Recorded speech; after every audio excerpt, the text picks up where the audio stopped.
Le calendrier se pose côté cadran de la platine, tous les autres organes de la montre sont en place. Les tenons de renvoi, de minuterie ainsi que la chaussée sont déjà lubrifiés. Les pièces que nous allons monter sont le pignon intermédiaire déjà monté d'origine sur son pont, ce pont faisant aussi office de plaque de maintien pour le sautoir de quantième. La vis de fixage pour ce pont, la roue entraîneuse de quantième, le disque de quantième qui porte bien entendu l'indication de la date. Nous lubrifions le tenon de pignon intermédiaire et le tenon de pivotement de la roue entraîneuse de quantième. Mise en place de la roue entraîneuse de quantième. Pose du sautoir de quantième. Mise en place du pignon intermédiaire monté et vissage de sa vis.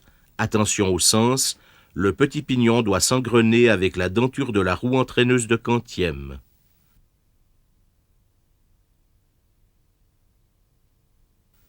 Pour poser le disque de quantième, il suffit d'orienter une dent du disque dans l'ouverture pratiquée sur la plaque ou pont du ressort de sautoir. Ensuite, il faut tenir le disque et au moyen des bruxelles, faire entrer le ressort de sautoir entre deux dents du disque. Ce calibretta 2824 est particulièrement pratique pour la mise en place du disque de quantième. Ce n'est pas le cas pour toutes les constructions de calibres existants. Dans le cas où le disque de quantième ne peut se placer ainsi, il est entendu que le disque de quantième se pose avant le montage du couvre-mécanisme du pont du ressort de sautoir et de la roue entraîneuse de quantième. Une fois ces opérations établies, nous allons, de la façon la plus précise, poser une dernière goutte d'huile épaisse sur l'incliné du sautoir de quantième.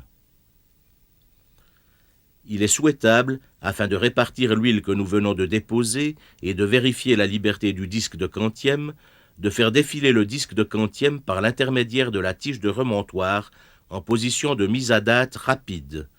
Éventuellement, déposer une seconde goutte d'huile contre la face de son logement, à l'opposé du sautoir de quantième. Pour effectuer le contrôle final de fonctionnement, nous devons mettre en place la roue des heures. Ensuite, nous pourrons, en faisant tourner doucement la tige en position mise à l'heure, vérifier que la fonction de changement de date se réalise normalement. Ne pas oublier de contrôler la propreté du disque et sa bienfacture.